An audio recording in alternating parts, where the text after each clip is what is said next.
Hello everyone, welcome back to my channel Celestial Tutors and here I am back again with another half yearly exam paper. बच्चों, after watching this video, please check the playlist half yearly math exam papers of class 9. In this playlist, I am going to add more exam papers of different schools, and after watching these videos, you will feel more confident. क्योंकि इन videos में इन exam papers के through हम बहुत सारे different type के questions करेंगे which are not there in NCERT और some other books.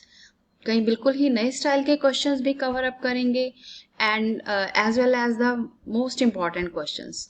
So it's very important to check this playlist before your math exam. I'm sure you will find this playlist very useful and I'll keep adding more and more half yearly exam papers under this playlist.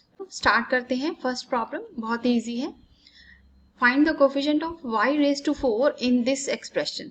तो हमें पता है coefficient क्या होता है, the constant attached with that term.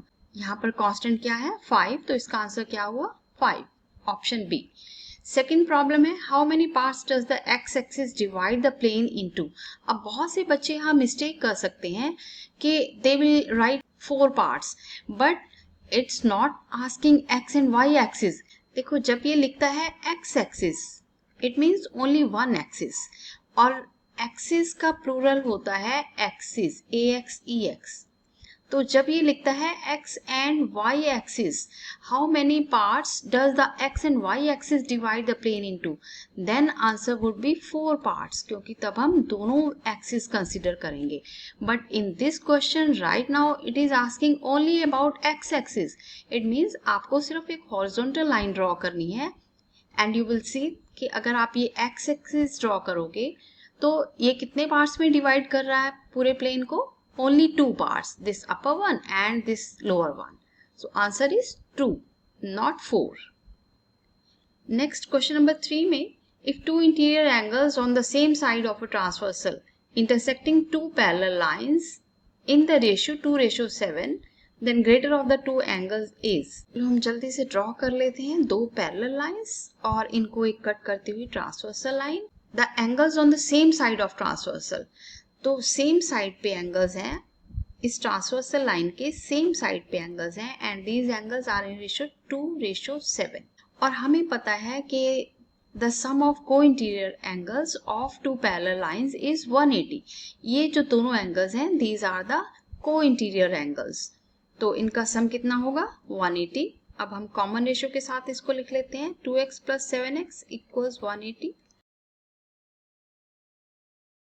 तो x की value हमें क्या मिली 20 बट उसने x की वैल्यू नहीं पूछी. It is asking for the greater angle. तो ग्रेटर दोनों में से कौन सा है 7x. तो 7x की वैल्यू क्या हुई 7 × 20 इट गिव्स यू 140. तो आंसर क्या है 140, the second option. Next question is which of the following is an irrational number. अब देखो इरेशनल नंबर सबसे पहले ये देखो 225 ये एक परफेक्ट स्क्वायर होता है 15 का. तो 225 को आप सिंप्लीफाई करोगे तो यू विल गेट 15 क्योंकि स्क्वायर से स्क्वायर रूट कट जाएगा and you will gate 15 and 15 is a rational number. तो ये भी इरेशनल नहीं है. अब ऑप्शन सी को देखो it is a terminating decimal right. ये टर्मिनेट हो जाता है तो it's not a irrational again क्योंकि जो टर्मिनेट हो जाते हैं वो सभी रैशनल नंबर्स होते हैं. ये भी एंड ऑप्शन डी भी दोनों ही टर्मिनेटिंग डेसिमल नंबर्स हैं तो दोनों ही रैशनल नंबर्स हैं. तो कौन सा बचा हमारे पास √31. तो this is the answer. This is irrational number क्योंकि 31 प्राइम है तो इसको आप सिंप्लीफाई नहीं कर सकते and it is under the square root. तो this is the irrational number. Next zero of the polynomial 6z + 12 is.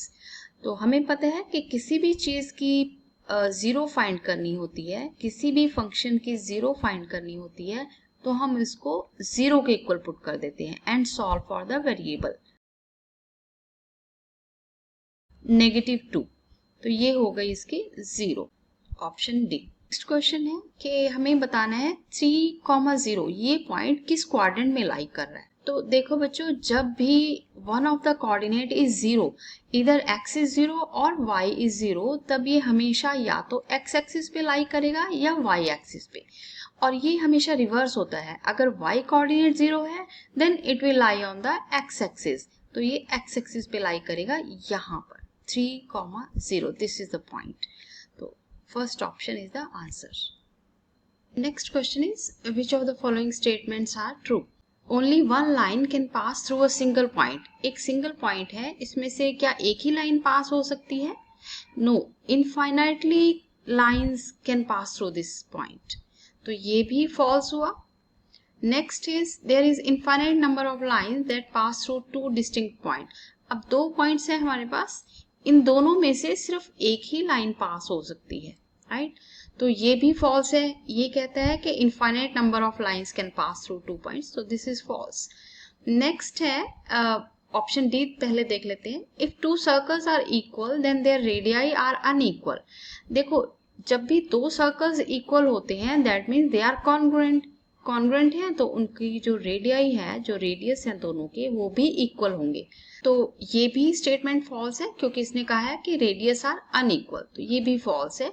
अब ऑप्शन सी को देखो, a terminated line can be produced indefinitely on both sides. तो एक line segment है, आप इस line को एक्सटेंड कर सकते हो इन बोथ डायरेक्शंस, राइट? तो दिस इज ट्रू। तो out of these options option C is true. Next number 8, which of the following is a quadratic polynomial. अब क्वाड्रेटिक पॉलिनोमियल कौन सी होती है? जिसकी डिग्री 2 होती है, राइट? तो इनमें से किसकी डिग्री 2 है? ऑप्शन सी की। Next number 9, the value of square root 20 times square root 30। Square root 20 times square root 30, तो हम इसको ब्रेक कर लेते हैं पहले सिंप्लीफाई करने के लिए। 2 टाइम्स 10 और इसको ब्रेक कर लेते हैं 3 इंटू 10। इस सबको हम एक ही स्क्वायर रूट के नीचे लिख सकते हैं, 2 इंटू 3 इंटू 10 इंटू 10, राइट? अब देखो 10 का पेयर बन जाता है, जिसका भी पेयर बन जाता है वो बाहर आ जाता है स्क्वायर रूट से। तो 10 बाहर आ गया एंड अंदर हमारे पास क्या बचा? 2 इंटू 3 विच इज 6। तो आंसर क्या आया? 10 under root 6। This is option A. Next number 10, what is the degree of quadratic polynomial. तो अभी हमने क्वेश्चन 8 में भी किया है, क्वाड्रेटिक पॉलिनोमियल की डिग्री क्या होती है? 2। Next number 11, linear equation in two variable is of the form ax plus by plus c equals 0। ये होती है standard form where a must not be equal to 0 and b must not be equal to 0। क्योंकि अगर a 0 हो गया तो ये पूरा पार्ट 0 हो जाएगा और तब हमारे पास सिर्फ एक ही वेरिएबल बचेगा। एंड इन अदर केस अगर b 0 हो जाता है तो ये पूरी टर्म 0 हो जाएगी, by की टर्म पूरी 0 हो जाएगी एंड हमारे पास सिर्फ एक ही वेरिएबल बचेगा x। तो तब ये इक्वेशन दो वेरिएबल्स में रहेगी नहीं, राइट? तो इसकी डेफिनेशन ही गलत हो जाएगी। तो इसकी दो इंपॉर्टेंट कंडीशंस हैं कि a और b 0 नहीं हो सकते। So it's option is D, the last one. Next, every rational number is whole number, natural number, integer और रियल नंबर। इसके लिए आप मेरी एक वीडियो देख सकते हैं, मैंने एक बड़ा ही सुंदर सा ट्रिक बताया है कि सबसे पहले वेन डायग्राम बना लेते हैं। सबसे छोटा होता है नेचुरल नंबर, सबसे अंदर वो आता है, उसके बाद आते हैं होल नंबर्स, होल नंबर का सर्कल आएगा, फिर इंटीजर्स का सर्कल आएगा, फिर रैशनल नंबर्स का सर्कल आएगा एंड रैशनल नंबर के साथ ही एक इरेशनल नंबर का अलग से सर्कल आता है and this all rational plus irrational, ये सभी एक बॉक्स में बंद होते हैं। इस बॉक्स का नाम है रियल नंबर्स, राइट? तो आप जब भी इस बॉक्स में इन सर्कल्स में अंदर से बाहर जाएंगे तो आंसर ट्रू होगा और जब भी आप बाहर से अंदर एंटर करेंगे तो आंसर फॉल्स होगा। फॉर एग्जाम्पल यहाँ इसने पूछा है every rational number is real number, क्योंकि जो रैशनल नंबर है वो किसके अंदर लाई कर रहा है? रियल बॉक्स के अंदर। तो this is option D, real number. इसी तरह से अगर आपको पूछा जाता है कि every integer is a rational number, तो इट इज ट्रू। क्योंकि आप अंदर से अंदर वाले सर्कल से बाहर वाले सर्कल में आ रहे हैं। बट अगर वो पूछता है कि every rational number is an integer, तो ये फॉल्स होगा क्योंकि आप बाहर से अंदर की तरफ आ रहे हैं। तो जब भी when you come inside that is false and when you go outside that is true. तो ये ट्रिक आप यूज कर सकते हैं इस तरह के क्वेश्चंस को आंसर करने के लिए। नेक्स्ट नंबर 13 के लिए we have to find the signs of abscissa and ordinate in the second quadrant. तो हमें पता है कि फर्स्ट क्वाड्रेंट में दोनों पॉजिटिव होते हैं, सेकेंड क्वाड्रेंट में x is negative, y is positive, third quadrant में दोनों नेगेटिव होते हैं एंड फोर्थ क्वाड्रेंट में x is positive, y is negative. तो इसने पूछा है सेकेंड क्वाड्रेंट में एक्स नेगेटिव होगा, y positive, so this is option C. Next आप सबको पता ही है कि यूक्लिड का फिफ्थ पोस्टुलेट क्या है, option C. Next number 15, any point on the line x plus y equal 0।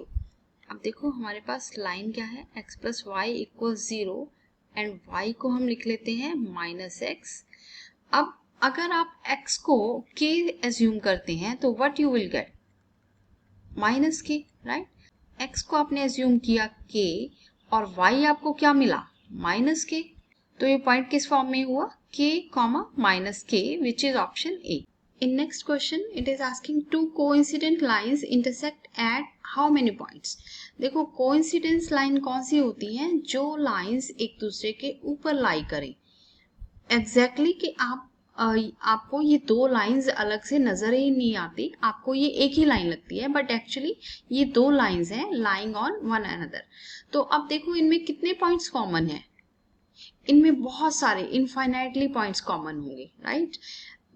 दो इंटरसेक्टिंग लाइंस होती हैं उनमें एक ही पॉइंट कॉमन होता है, अगर दो पैरेलल लाइंस हैं उनमें कोई भी पॉइंट कॉमन नहीं होता, और ये होती हैं कोइंसिडेंट लाइंस, इनमें इनफाइनाइटली पॉइंट्स कॉमन होते हैं। तो option is C. Next 17, which is the zero of the polynomial.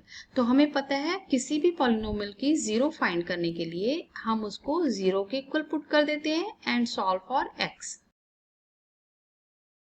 तो ये तो बहुत ही आसान सा था, option D is the answer.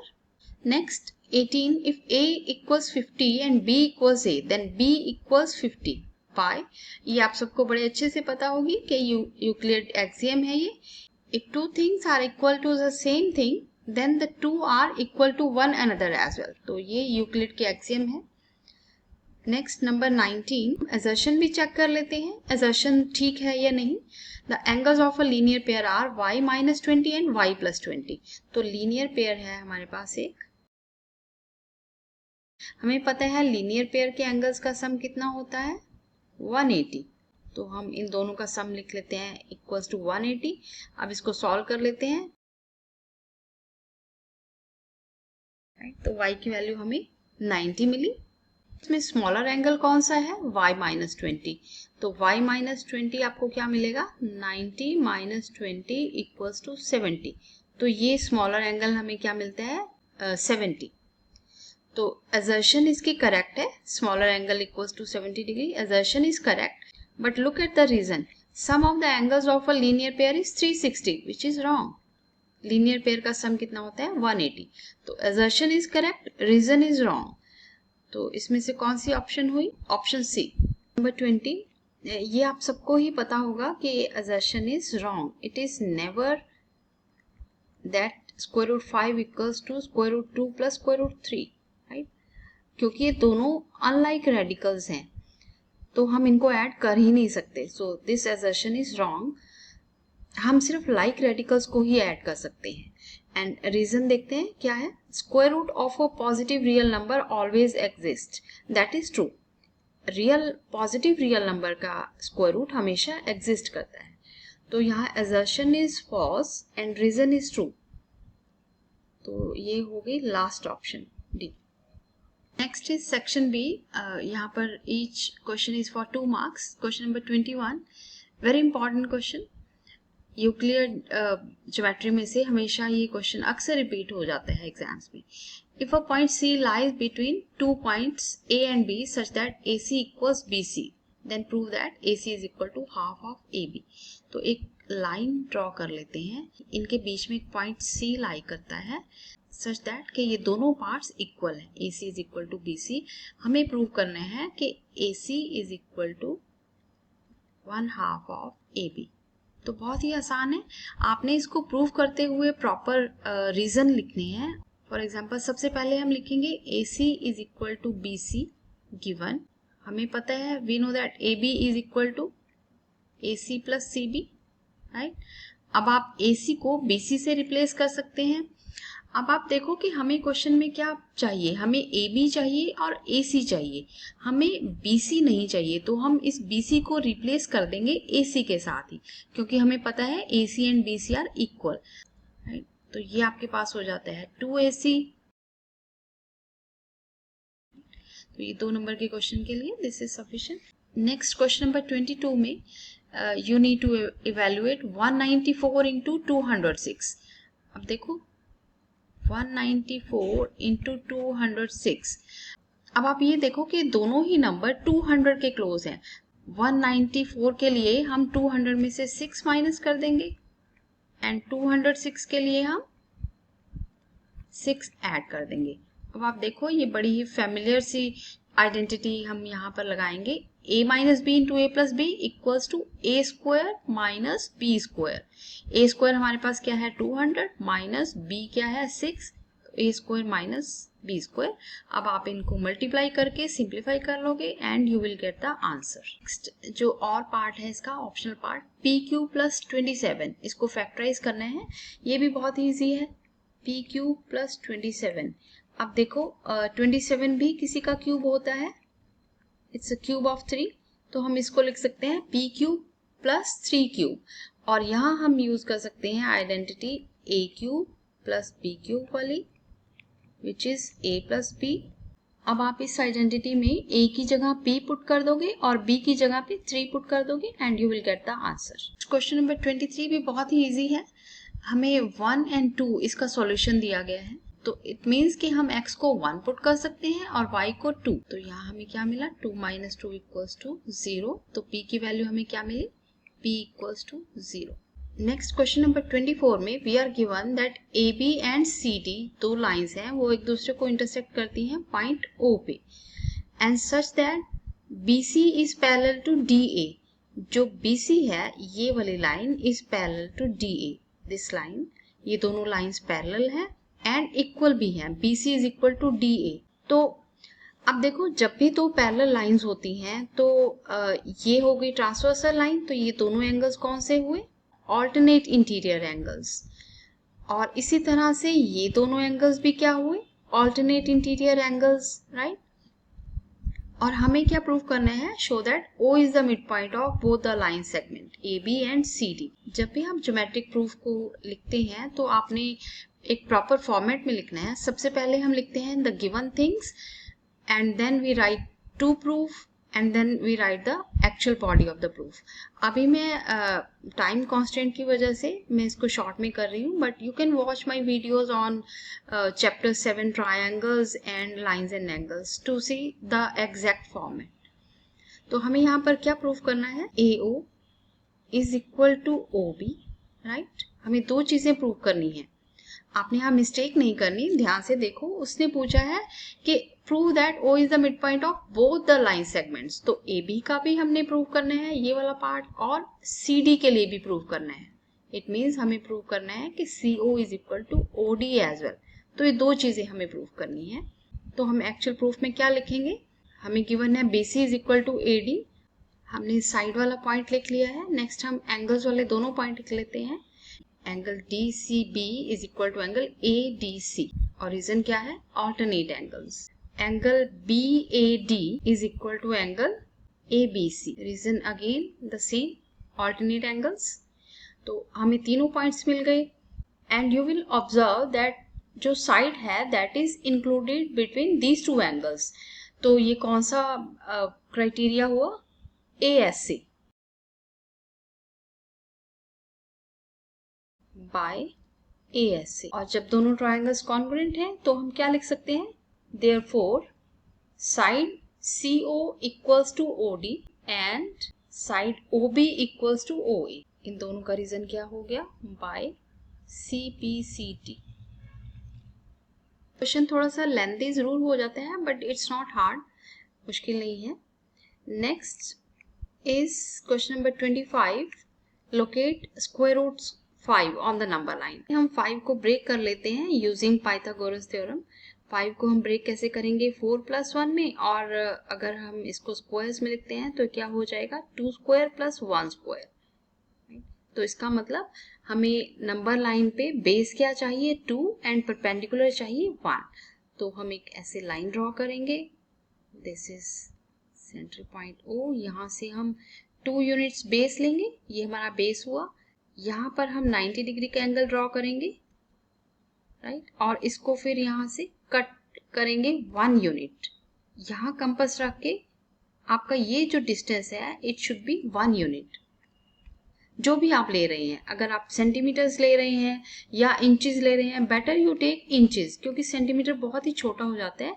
तो अगर आप इंचेस लेंगे तो उसके साथ एक अच्छी सी पिक्चर बन जाएगी। एंड उसके बाद आपने इन दोनों पॉइंट्स को ज्वाइन कर देने हैं। दिस इज द हाइपोटेन्यूज, से दिस इज ABC। तो अब आप पॉइंट A पे कंपास रख के AC जितना खोल के आप इसको यहाँ एक आर्क लगाएंगे जो इस नंबर लाइन को पॉइंट D पे कट कर रही है, and this point D is called square root 5।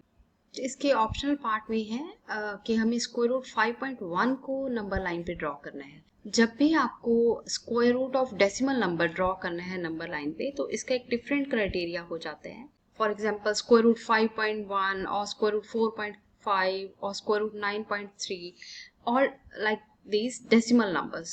तो सबसे पहले हम 5.1 एक लाइन ड्रॉ कर लेते हैं, AB इक्वल्स टू 5.1, और उसके बाद हम B से C तक 1 सेंटीमीटर और एक्सटेंड कर लेंगे, राइट। तो हमने AB लाइन जो कि 5.1 सेंटीमीटर की है उसको 1 सेंटीमीटर और एक्सटेंड कर लिया। अब हम AC का मिड पॉइंट लेंगे, इस पूरी लाइन का मिड पॉइंट लेंगे।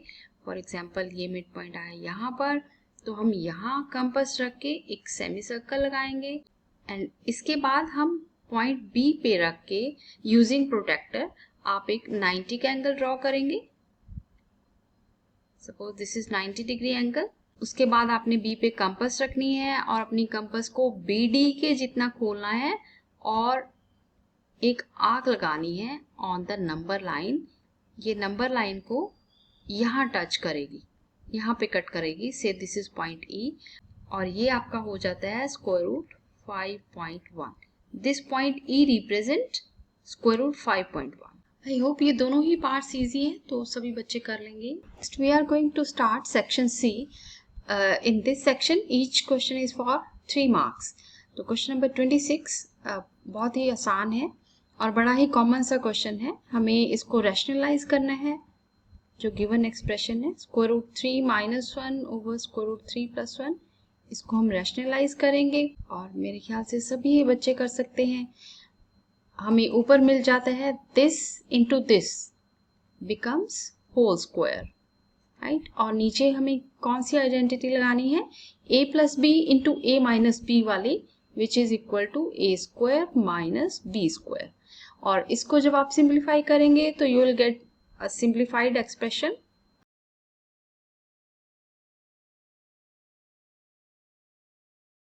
और इसको हम फर्दर सिंप्लीफाई कर लेते हैं 4/2 minus 2 square root 3/2 which gives 2 minus square root 3। अब आप इसको जब कंपेयर करेंगे a plus B square root 3 से, तो we get a equals 2 and b equals -1।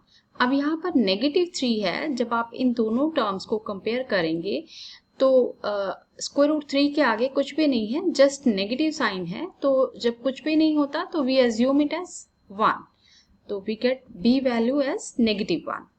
Number 27 में हम यहाँ पर एक आइडेंटिटी यूज करेंगे, और इस फॉर्मूला में आपको पता है कि अगर हमें ये वाली term x plus Y plus Z is equal to 0 होती है तो 0 से मल्टीप्लाई होके ये सब कुछ 0 हो जाता है, राइट। तो इसके लिए हम सबसे पहले चेक करेंगे कि क्या जो गिवन टर्म्स हैं उनका सम इक्वल्स टू 0 है या नहीं। इस एक्सप्रेशन की वैल्यू फाइंड करनी है यूजिंग दिस फॉर्मूला। तो हमें यहाँ पर क्या गिवन है, ये हमारे पास x रहा, ये रहा y एंड ये रहा z। तो तीनों की वैल्यू क्या मिली जब हम इनको ऐड करेंगे,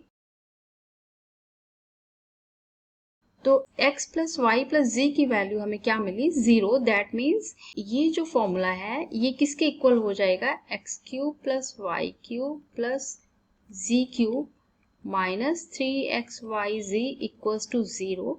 और यहाँ से हमें मिलता है X cube plus Y cube plus Z cube equals 3xyz। और यहाँ भी देखो ये जो गिवन वैल्यूज हैं ये यही कंडीशन फुलफिल कर रही हैं कि तीनों का सम इज इक्वल टू 0। इसका मतलब हम तीनों का जो क्यूब है उसको हम किसके इक्वल रख सकते हैं, 3 into x is -15, y is 27 and z is -12। अब आप तीनों को मल्टीप्लाई कर लेंगे, जो भी आंसर आएगा that will be the final answer. और क्योंकि यहाँ हम दो नेगेटिव्स को मल्टीप्लाई कर रहे हैं तो जो फाइनल आंसर होगा दैट विल बी पॉजिटिव। तो आपने इस तरह के क्वेश्चंस के लिए क्या करना है, जब भी आपको 3 टर्म्स का क्यूब्स निकालना हो, सम ऑफ क्यूब्स ऑफ 3 टर्म्स, तो उसके लिए सबसे पहले आपने चेक करने हैं कि क्या तीनों का सम इज इक्वल टू 0 है या नहीं। If their sum is equal to 0 तब आप डायरेक्टली ये फॉर्मूला अप्लाई कर सकते हैं।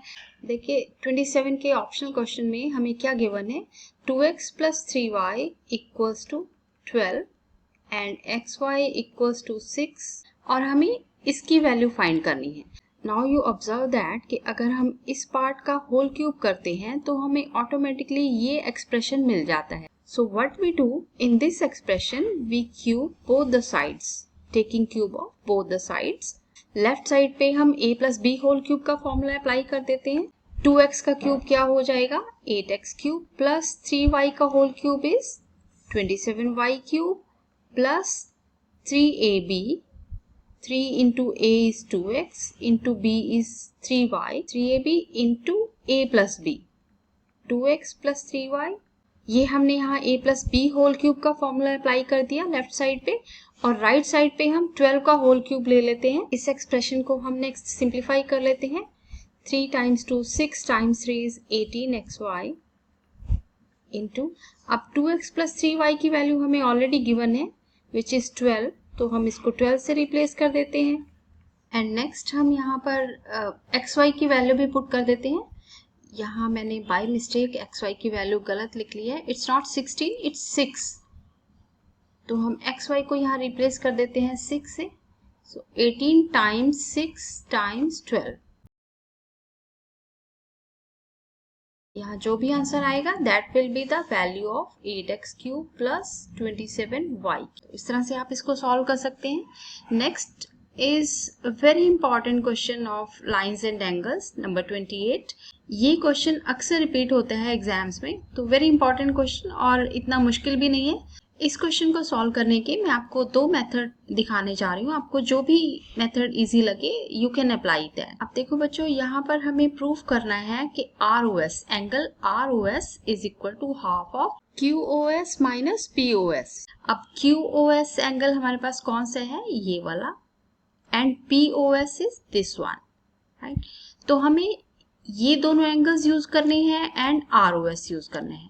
तो हम सबसे पहले देखेंगे कि एंगल ROS को हम कैसे लिख सकते हैं। तो पहले हम ये राइट साइड ले लेते हैं। एंगल ROS को हम लिखेंगे एंगल QOS, ये जो बड़ा एंगल है this, minus ROQ, right.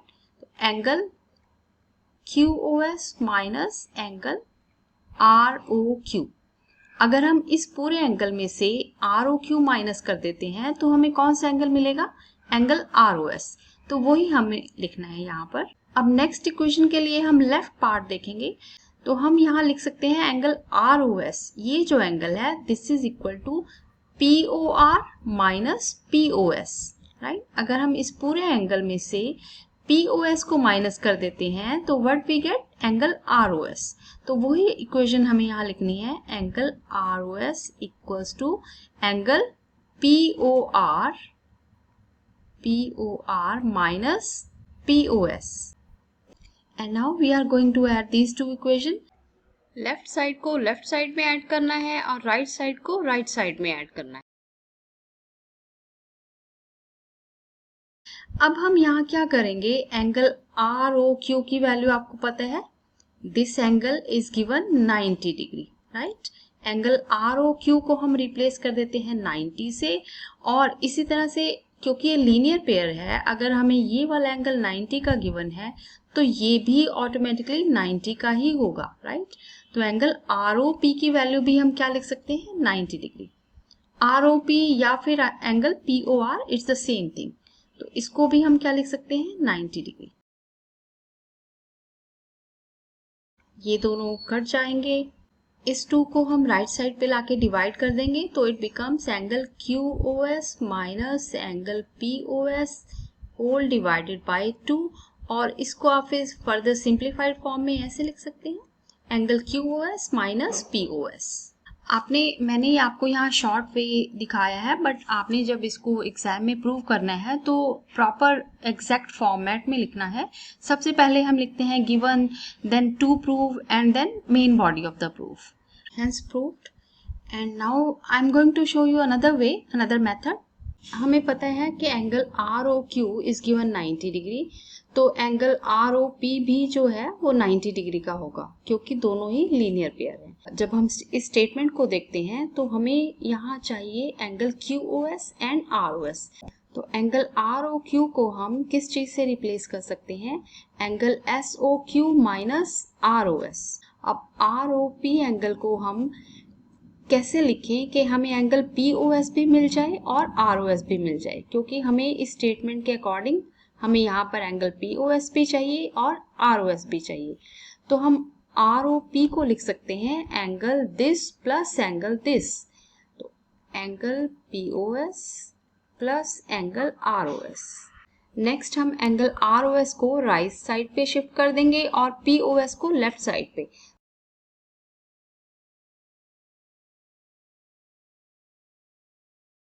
Angle R O S plus R O S is 2 R O S, और इस 2 को हम इधर लाके डिवाइड कर देंगे,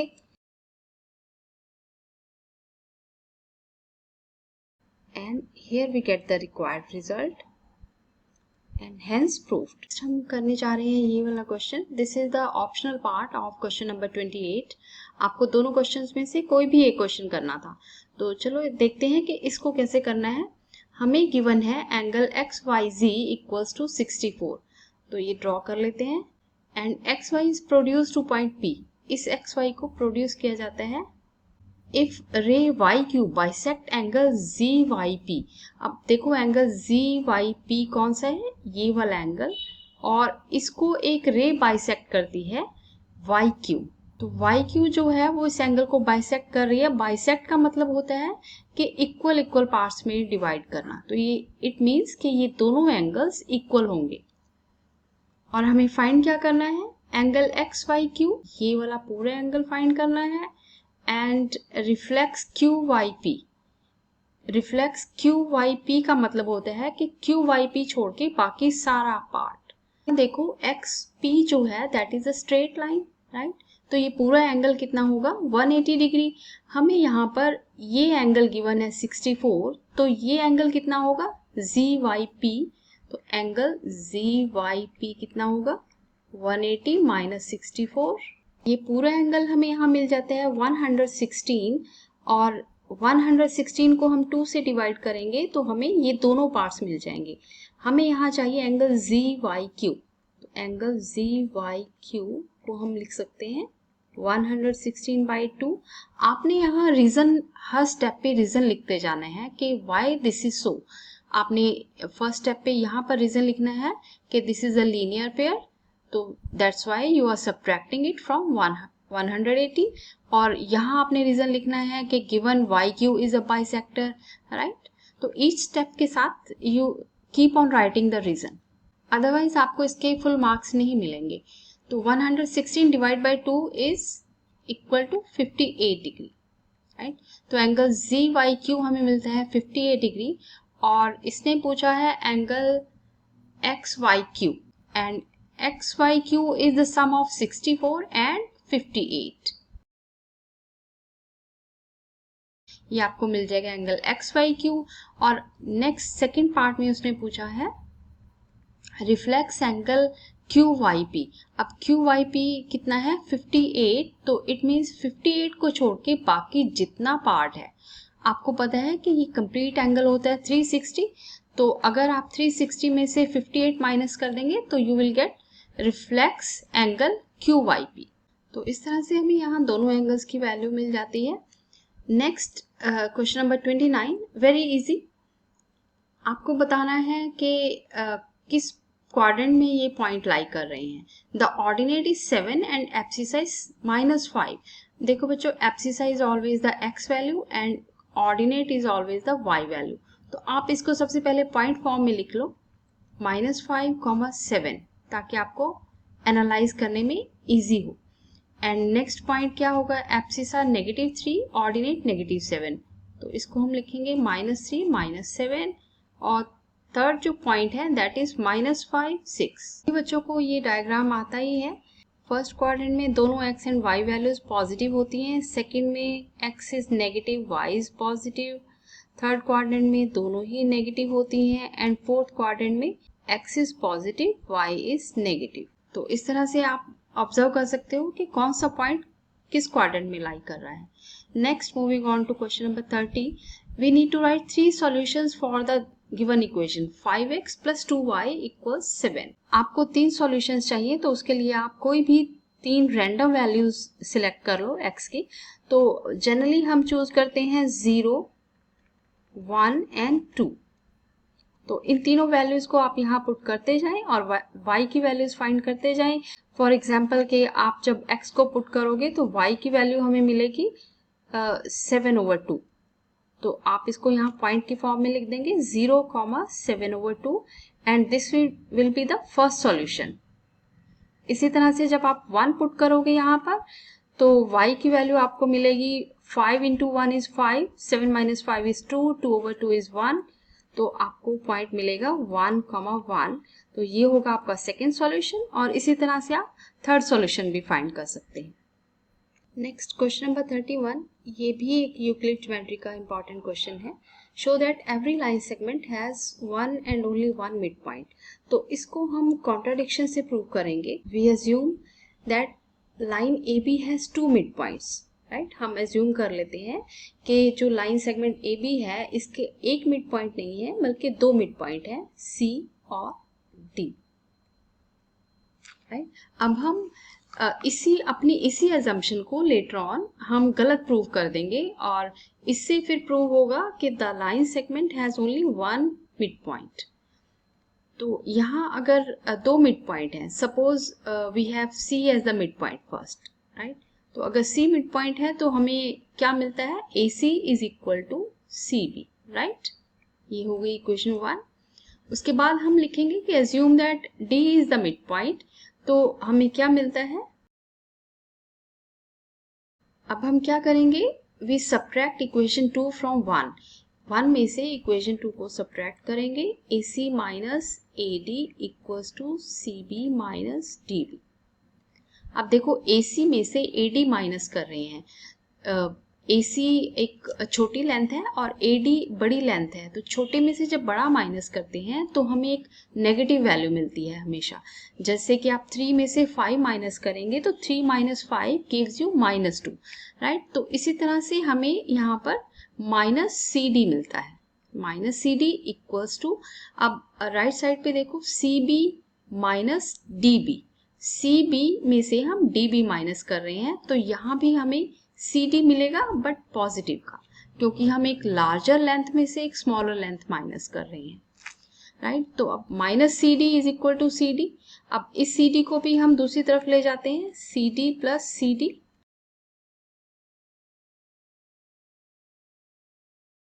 इसका मतलब क्या कि जो CD है वो एक्चुअली 2 पॉइंट नहीं है, वो एक ही पॉइंट है, क्योंकि अगर ये 2 पॉइंट होते तो उसकी कोई ना कोई लेंथ होती, राइट। अगर C और D ऐसे 2 अलग अलग पॉइंट होते तो इसकी डेफिनेटली कुछ ना कुछ लेंथ होती, बट राइट नाउ इसकी लेंथ 0 है, तो इट मीन्स कि दोनों पॉइंट्स एक ही हैं। एक्चुअली में दोनों पॉइंट्स एक के ऊपर एक लाई कर रही हैं। तो this proves that the line segment has only one mid point. यहाँ आप लास्ट में ये एक फिनिशिंग लाइन लिख सकते हैं कि which shows that point C and D coincide and this proves that line has only one midpoint. Next we are going to start with section D. Each question is for 5 marks. तो आपने हर एक question को अच्छे से explain करना है to get the full 5 marks. तो question number 32 easy है, थोड़ा सा लेंथी होगा बट इजी है। हमने यहाँ क्या करना है, इन दोनों पार्ट्स को अलग से रैशनलाइज करके सिंप्लीफाई करना है into 3 plus square root 5। Second part को भी हमने ऐसे ही रैशनलाइज करना है। अब आप देखेंगे कि हमें दोनों ही डिनोमिनेटर्स सेम मिल जाते हैं, राइट। तो अगर डिनोमिनेटर सेम होते हैं तो हम न्यूमरेटर्स को कंबाइन करके लिख सकते हैं। यहाँ देखो दोनों ही न्यूमरेटर सेम है, 3 plus square root 5, 3 plus square root 5, तो हम इसको लिख सकते हैं 3 प्लस स्क्वायर रूट 5 का होल स्क्वायर प्लस यहाँ दोनों ही नेगेटिव है तो हम इसको लिख सकते हैं 3 माइनस स्क्वायर रूट 5 का होल स्क्वायर। नेक्स्ट हम दोनों स्क्वायर्स ओपन करेंगे, एक्सपेंड करेंगे, लाइक टर्म्स को ऐड करेंगे and you will get the answer.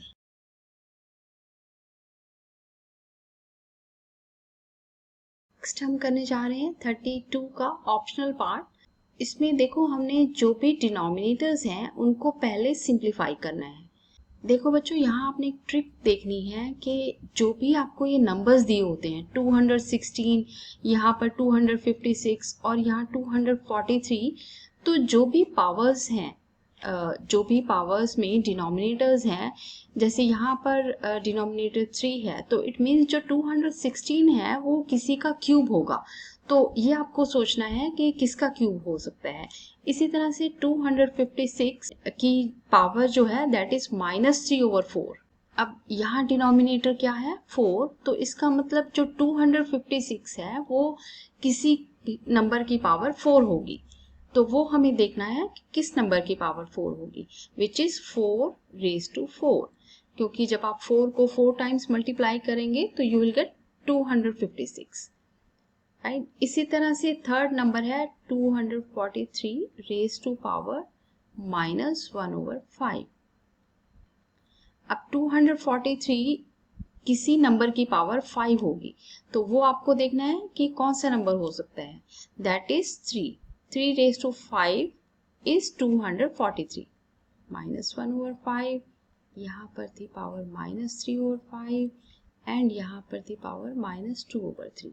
अब क्या होगा कि ये जो पावर्स हैं ये क्रॉस कैंसिल हो जाएंगी, 3 से 3 क्रॉस कैंसिल हो गई, 4 से 4 हो गई, 5 से 5 हो गई, और आपको यहाँ क्या मिला 6⁻², यहाँ क्या मिला 4⁻³ और यहाँ क्या मिला 3⁻⁻1। और अब हम इन नेगेटिव पावर्स को पॉजिटिव में चेंज करेंगे। फॉर दैट हम इनको 1/6 स्क्वायर्स लिख लेते हैं, इसको हम 1/4³ लिख लेते हैं और इसको हम 1/3 लिख लेते हैं।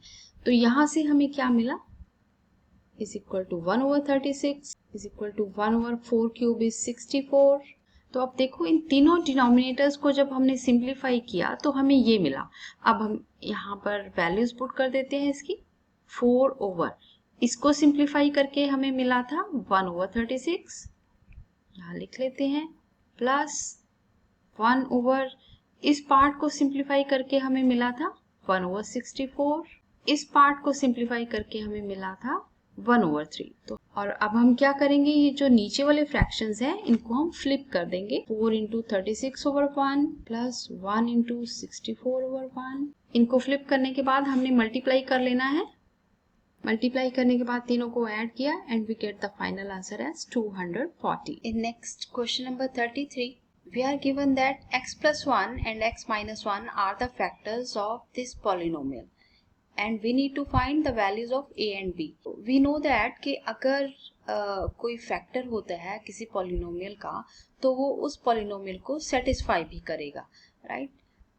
जैसे कि x plus 1 अगर इस पॉलिनोमियल का फैक्टर है तो जो -1 है वो इस इक्वेशन को सेटिस्फाई करेगा।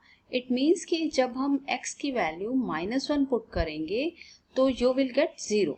इस फैक्टर से हमें मिलता है x इज इक्वल टू -1 और इस फैक्टर से हमें मिलेगा x इक्वल्स 1। अब हम ये दोनों ही वैल्यूज इस इक्वेशन में पुट कर देते हैं and set it equals to 0। तो सबसे पहले हम x की वैल्यू -1 पुट करते हैं। We write that since x -1 is a factor, therefore,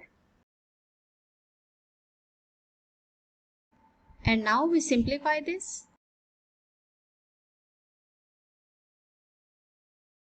this is equation 1। Next हम लिखते हैं since x equals 1 is a factor, therefore हम x को 1 पुट करेंगे यहाँ पर।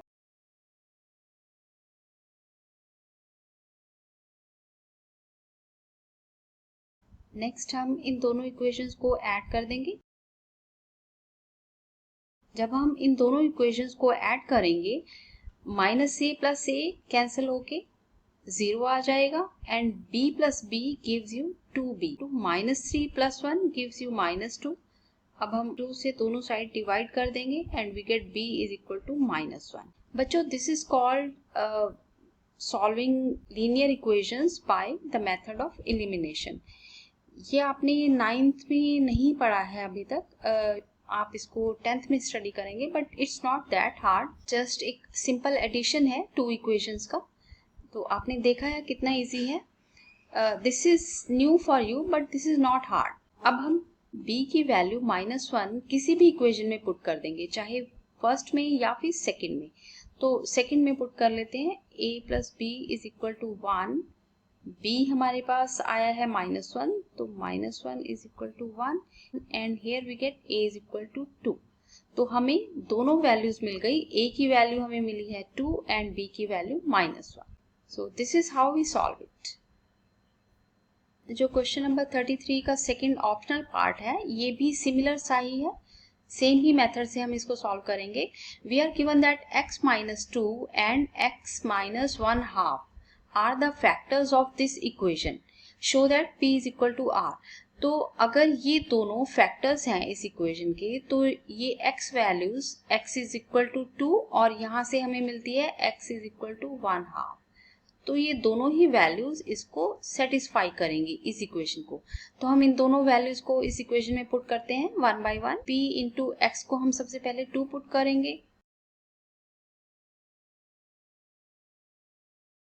नेक्स्ट जो सेकंड फैक्टर है x equals 1/2, x equals to 1 by 2, इसको हम पुट करते हैं।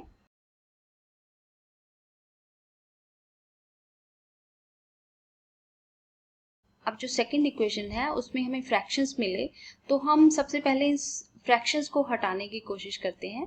तो उसके लिए हम क्या करेंगे, we multiply both sides by 4। तो यहाँ से हमें क्या मिला, हम हर एक टर्म को 4 से मल्टीप्लाई कर देंगे। 4 into p by 4 gives you p plus 4 into 5 by 2 gives you 10 plus 4 into r is 4r is equal to 0। अब हमारे पास फिर से 2 इक्वेशंस का सिस्टम हो गया। हम इसको सॉल्व करेंगे bye the method of elimination. ये हमारे पास 2 इक्वेशंस हो गई। हम इसमें से फर्स्ट इक्वेशन में से r की वैल्यू निकाल लेते हैं। r is equal to 4p को राइट साइड पे ले जाएंगे and we gate -10 - 4p, right. और इस r की वैल्यू को हम सेकेंड इक्वेशन में पुट कर देते हैं। p प्लस 4 इंटू r की जगह हम पुट करते हैं -10 - 4p इज इक्वल टू -10 और इसको सिंप्लीफाई कर लेते हैं। p प्लस 4 को जब अंदर मल्टीप्लाई करेंगे तो we get -40 - 16p is equal to -10। p - 16p gives you -15p।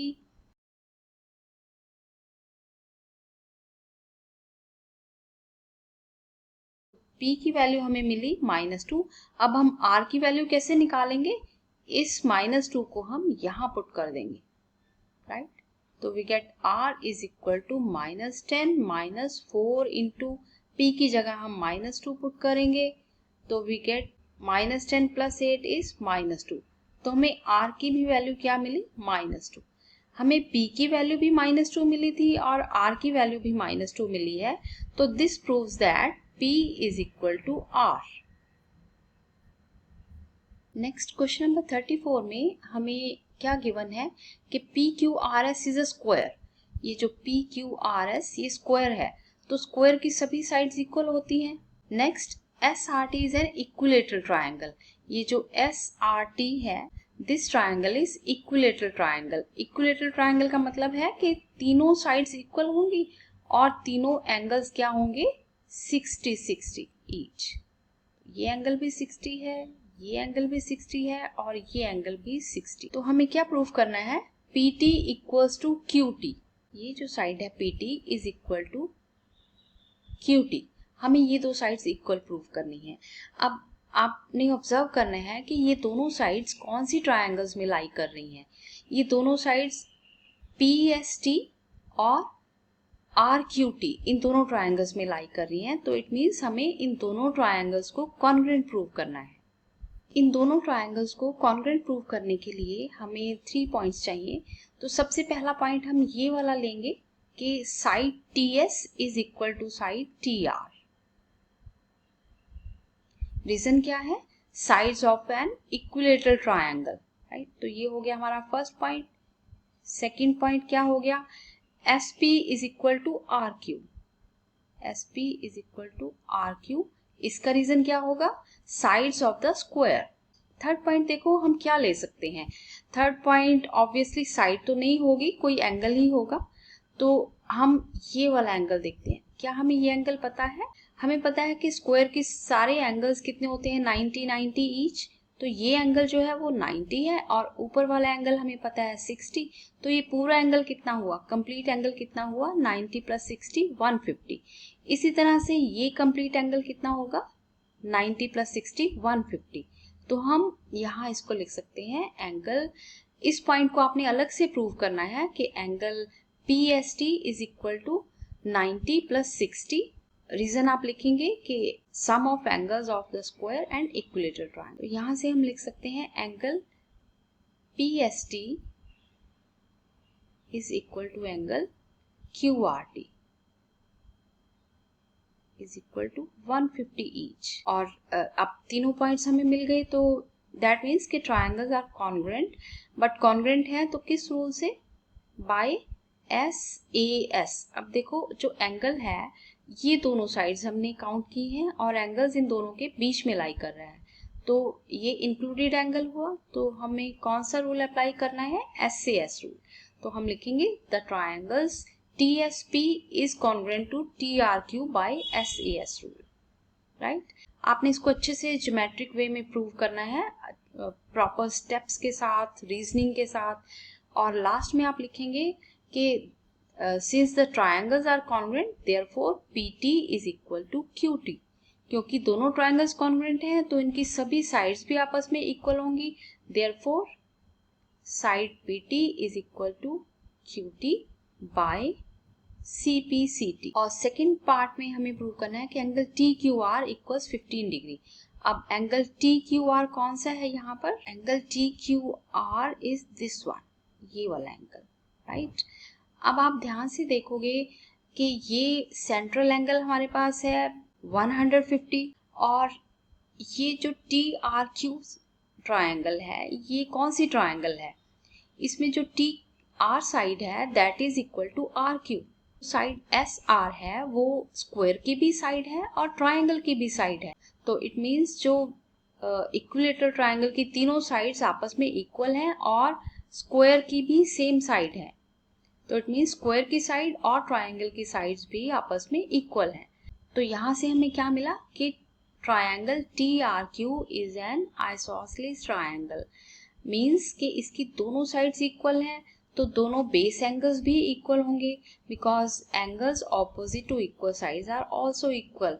तो बेसिकली हमारे पास ये ऐसे ट्रायंगल है, ये आइसोसेलेस ट्रायंगल है, तो इसकी दोनों साइड्स इक्वल हैं और बेस एंगल्स भी इक्वल होंगे। तो इनको हम XX एज्यूम कर लेते हैं और यहाँ हम ट्रायंगल्स एंगल सम प्रॉपर्टी लगा देते हैं।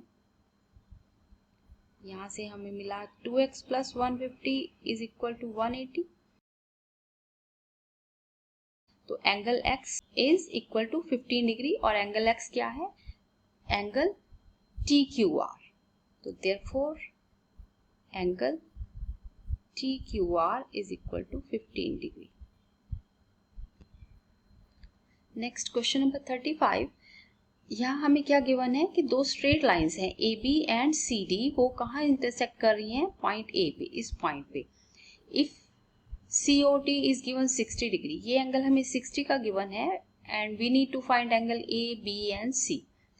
अब बच्चों आपने ध्यान से देखना है कि ये दोनों एंगल A एंड 4B में क्या रिलेशन है? ये दोनों वर्टिकली ऑपोजिट एंगल्स हैं क्योंकि दोनों इंटरसेक्टिंग लाइन से मिलके बने हैं। तो आपने लिखना है angle A is equal to 4B, reason vertically opposite angles. आप देखो कि CD is a straight line, right? तो एंगल A, B और 60 का सम कितना होगा? 180। अब A को हम रिप्लेस कर देते हैं 4B से, 4B plus B is equal to 120, 5B is equal to 120 and here we get B is equal to 24। हमें B की वैल्यू मिल गई है तो इसके बाद हम A की value we can find easily। तो A is equal to 4B which means 4 into 24 that gives you 96। तो एंगल A हमें मिल गया 96। अब एंगल C हमें फाइंड करना है। तो देखो C के लिए हम कौन सी प्रॉपर्टी यूज कर सकते हैं?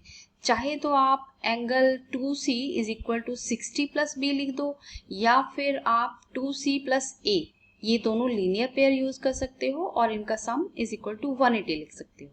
क्योंकि आपके पास A की वैल्यू अब 96 आ गई है तो you can also use the straight angle property.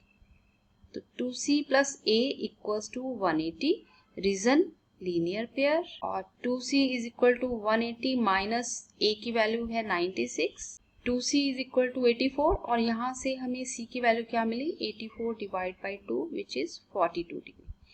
तो हमें A की वैल्यू मिली है 96, B is 24 and C is 42। We got all the values of A, B and C। Next, section E में we have case study questions and each question is for 4 marks।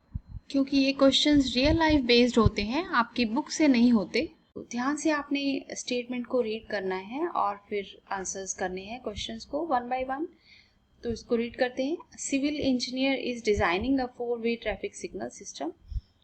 The design involves two straight roads intersecting each other. One road is horizontal, तो एक road जो है वो horizontal है, and the other is slanted. जो दूसरी road है that is little bit slanted, मतलब आप उसको ऐसे ड्रॉ कर सकते हैं। This line is RS। Intersecting at point A, ये दोनों इस पॉइंट पे इंटरसेक्ट कर रही हैं, forming several angles.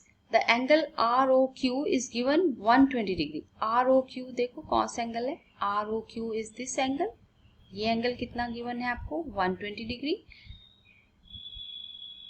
Based on the given information draw the figure. ये फिगर आपने ड्रॉ करनी है, इसके भी मार्क्स हैं, ये फिगर भी 1 मार्क की है। Next, if ROQ is 120, what is the measure of POS? तो POS ये तो बहुत ही आसान है। POS आपको पता है कितना होगा? 120 degree, reason vertically opposite angles. Next part C में है, if another road ST intersect PQ at A। अब यहाँ पर एक और रोड है ST, ये PQ को A पे इंटरसेक्ट करती है। तो एक और रोड ड्रॉ कर लेते हैं ST लाइक दिस। तो ये जो रोड है ये इसके परपेंडिकुलर है, this is 90 degree. What is the measure of angle OSA? अब देखो एंगल OSA कौन सा हुआ? OSA is this angle. हमें ये एंगल फाइंड करना है। इसके लिए हम ट्रायंगल यूज कर सकते हैं, ट्रायंगल OAS, और ट्रायंगल्स एंगल सम प्रॉपर्टी लगा सकते हैं यहाँ पर, क्योंकि you can easily find this angle. ये एंगल कितना होगा? ये अगर 120 था तो ये एंगल कितना होगा? 180 माइनस 120 60। और अब आप ट्रायंगल की एंगल सम प्रॉपर्टी लगा सकते हैं।